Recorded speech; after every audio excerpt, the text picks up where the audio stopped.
Je vais retenir votre question. Vous allez la poser à la fin, ensemble, lorsque l'intervenant va donner son intervention. Je vais aussi prendre Papa Jérémie et puis nous allons finir par là. Amen. Alors je sais qu'on est dans une... Là maintenant nous changeons dans l'intégration de la communauté. Nous sommes honorés ce soir d'avoir au milieu de nous le président de notre communauté congolaise. Je sais qu'ici vous n'êtes pas congolais. Supporter quand même que nous ayons parmi nous le président de notre communauté. Je ne savais pas, mais après un temps, j'ai compris que nous sommes du même quartier. On a vécu le même quartier avec lui. C'est lui qui m'avait même parlé un jour. Il a invité un ami qui est un ami à moi. On s'est vu quelque part. Il m'a dit, mais toi, tu ne le connais pas. On a grandi dans un même quartier. J'étais très content de voir pendant plusieurs années que j'ai quand même quelqu'un qui me connaît de ma source. Là où j'ai grandi, dans mon quartier, alors ça m'a beaucoup fait beaucoup de la joie. Et lorsque je l'ai vu aussi être élu, j'ai compris qu'il y a une génération que Dieu est en train de monter aussi dans cet état. Alors lui, il va nous parler sur l'intégration. Je sais qu'il n'est pas un agent de l'immigration, mais il va quand même élaborer certaines difficultés que nous rencontrons. Récemment, j'ai eu quelques personnes, même dans l'église où je dirige, qui ont été malencontreusement arrêtés avec tout ce que vous connaissez, ce qui se passe. À commencer même par le pasteur qui a été mis en prison. D'ailleurs, ce programme, on l'a changé plusieurs fois parce qu'on devait prier qu'il puisse sortir. Je pense que le doyen Bissi, moi, en connaît aussi beaucoup parce qu'il est ici, ça fait plusieurs années. Alors, permettez-moi de recevoir le président Patrick Moulonda, que moi j'appelle Mayas, comme tout le monde. Est-ce qu'on peut quand même l'acclamer avec des applaudissements rapidement? Merci. Merci beaucoup. Merci pour la parole, Pasteur Elijah. Je pense que c'est quand même important que nous puissions parler de l'intégration dans cette communauté, parce que c'est très important. Et je pense même que même la propre corps aussi fait partie de l'intégration. Donc, nous sommes aperçus et puis reçus dans la société aussi comme son propre. Donc, merci. Bon, je suis le président de la communauté, je m'appelle Patrick Mbonda. Je pense que l'intégration est très complexe. Quand on parle de l'intégration, il y a beaucoup d'entre nous qui pensent que c'est juste les nouveaux venus qui doivent être intégrés. Or que même les anciens aussi, peuvent toujours continuer avec ce même processus d'intégration. Au niveau de la communauté, nous avons eu la chance d'avoir un bureau dont d'autres communautés n'en ont même pas.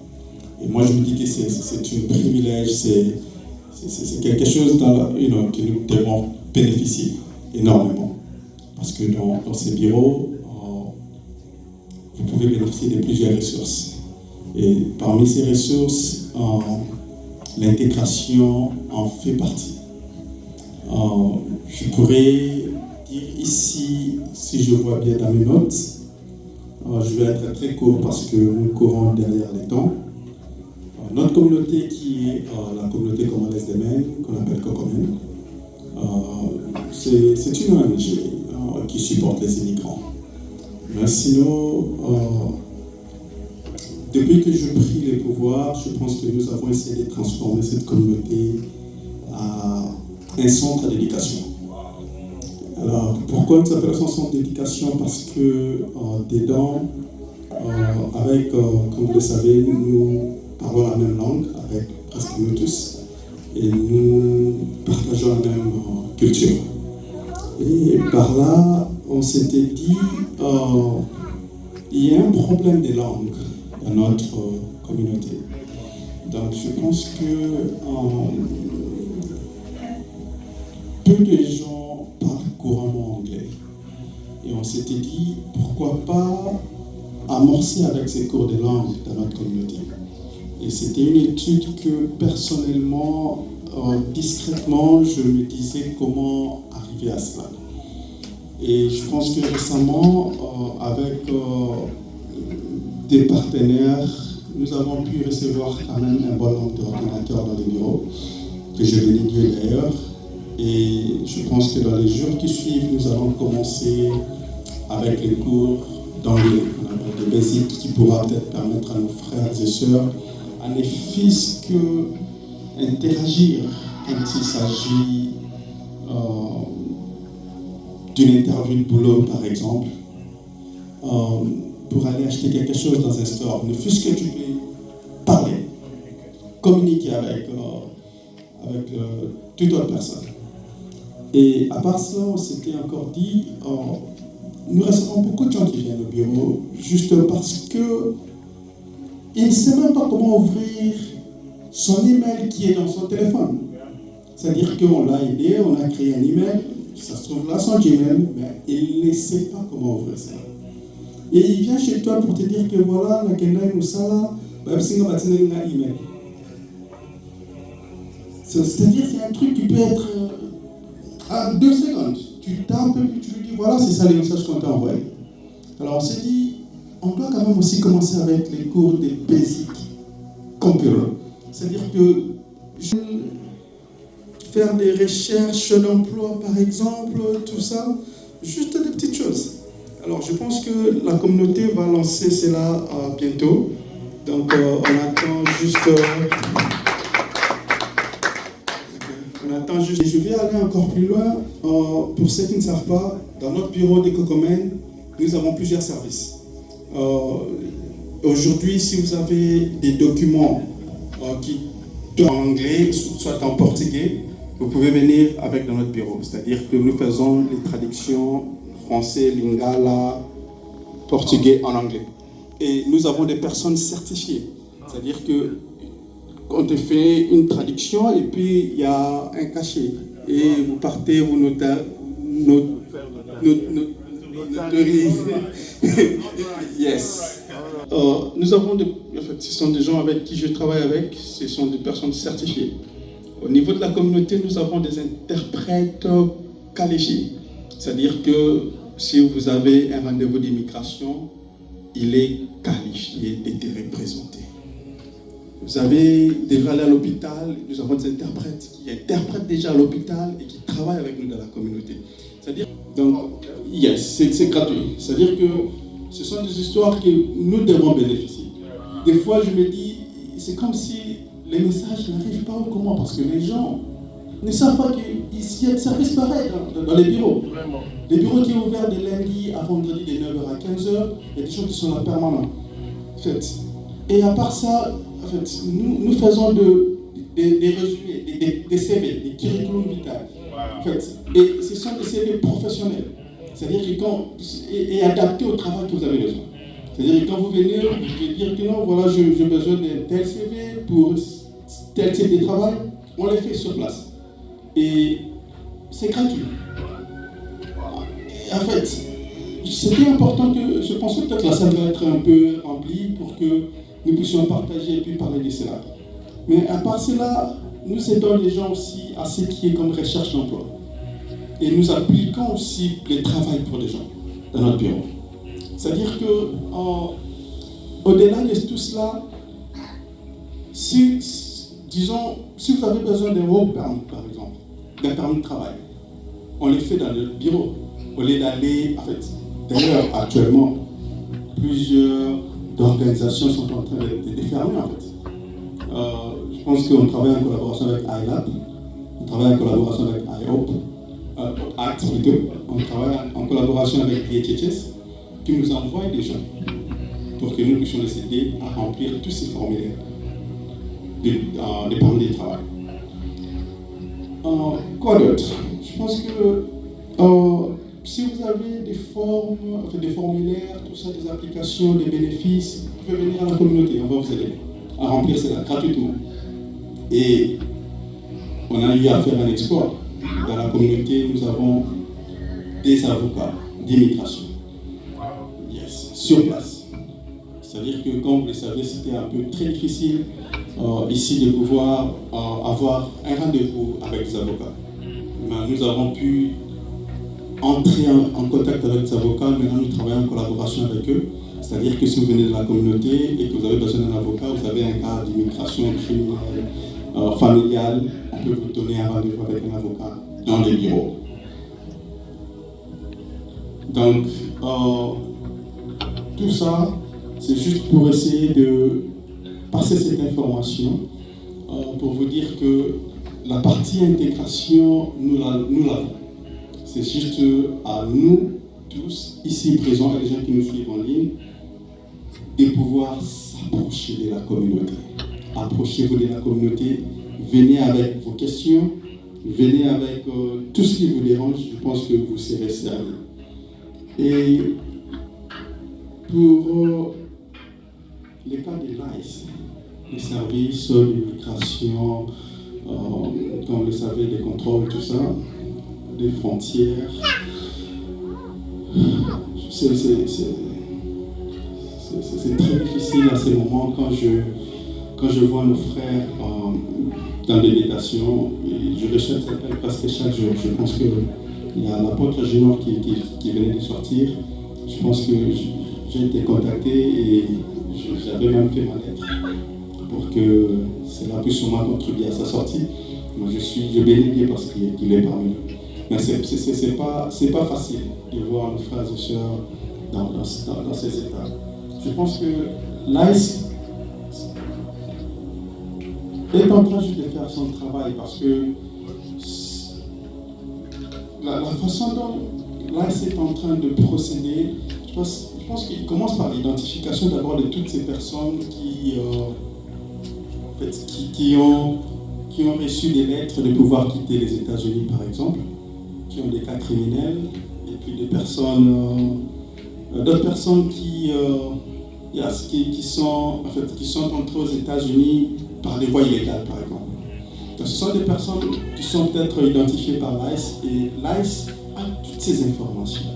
C'est-à-dire qu'ils ont la base des données de law enforcement, ils ont en fait la base de données de tout ce qui est comme des forces, des services qui travaillent au niveau des États-Unis. C'est-à-dire qu'ils ont tous les noms de toutes les personnes. C'est-à-dire que si tu as un problème, ils vont te chercher et puis ils vont t'avoir.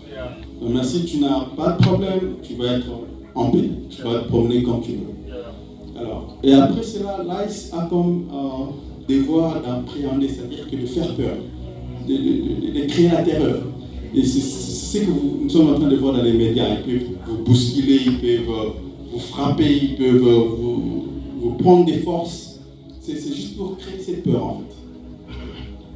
Et c'est tout à fait normal, parce qu'ils veulent que les gens puissent sentir qu'il y a un travail qui se fait. Et au-delà de tout cela, après cela, je pense qu'il y a la détention, et puis la détention, il y a l'expulsion. Il y a une vague de gens qui étaient dans les détentions, qui sont maintenant rentrés en Afrique. Un bon nombre.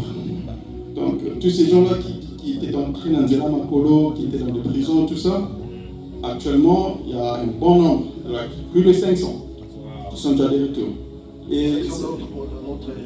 Et yes. En fait, d'autres states, tout ça. En fait, ils sont expulsés. C'est juste pour vous dire que c'est vrai. C'est une opération qui est réelle. Mais je l'ai nié parce que depuis que nous sommes en train de travailler dessus, on a quand même pu résoudre plus ou moins 21 cas de personnes qui sont sorties. Où personnellement, je m'implique aussi. Et ce qui est bon parce que nous travaillons avec d'autres organisations, des reliefs, c'est-à-dire que des organisations qui ont quand même des fonds, qui ont des moyens, qui nous aident quand même à payer des bonds et puis à payer des avocats pour que nos frères puissent sortir. Donc, c'est-à-dire que si vous avez un cas d'un de nos membres qui est détenu, vous pouvez aussi contacter la communauté. On pourra voir comment est-ce que ces organisations peuvent aider.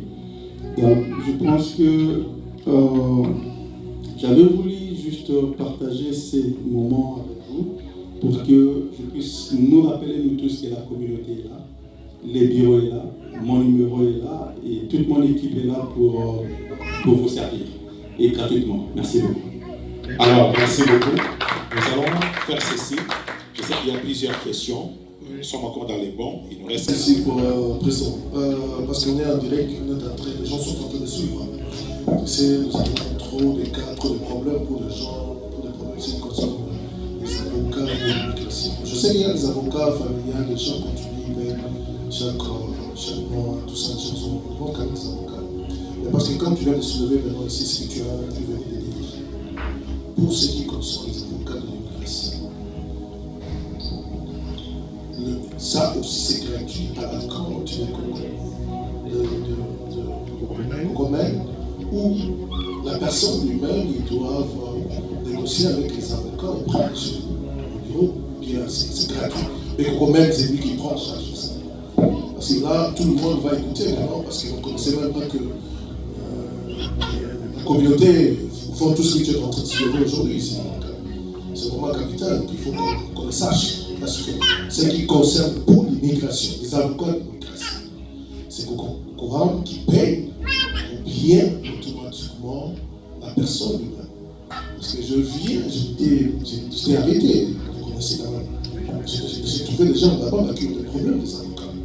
Et les avocats, le montant que les avocats demandent actuellement, c'est pas loin de 5 000 à 10 000 $. Moi-même, j'ai dépensé de l'argent pour sortir, malgré j'ai mon avocat. C'est un peu ça la question. Est-ce que c'est le Coram qui paie ou bien c'est gratuit? Ok, merci à votre Junior pour votre question. Je vais répondre par ceci. Je pense que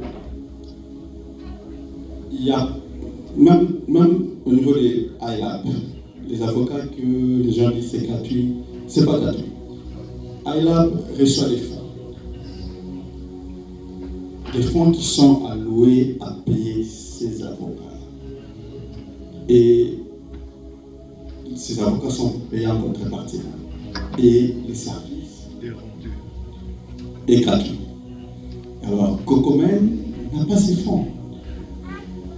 Nous, ce que nous avons fait, c'est juste que c'était très difficile de pouvoir avoir un avocat, même si vous avez de l'argent, même si vous travaillez. On a pu entrer en contact avec ces avocats qui sont indépendants, parler avec eux, leur montrer les problèmes que nous avons. Et on s'est dit, bon, voilà, c'est ça que nous avons comme situation. Avec nos membres, nous voulons peut-être que vous puissiez procéder à un arrangement de paiement avec eux. Et aussi, si c'est possible, au lieu que vous leur demandiez autant comme un compte, est-ce que vous pouvez réduire ça à 50% par exemple? Et ce sont ces avocats qui ont accepté de collaborer avec nous dans ce sens-là, qui sont avec nous. Et l'avantage est que, si vous remarquez, il y a plusieurs avocats qui vous parlent au téléphone, que vous n'avez jamais vu. Mais avec les avocats que nous travaillons au niveau de Cocomel, ils sont sur place. Donc, vous avez besoin d'un avocat, tu viens, tu le vois, vous parlez et on n'a rien dans votre conversation. Nous, on facilite tout simplement cette rencontre entre toi et l'avocat, c'est tout. Merci. Merci beaucoup. Papa, si vous voulez, vous permettez, je voulais rapidement compléter avec mon expérience. On va prendre les doyens.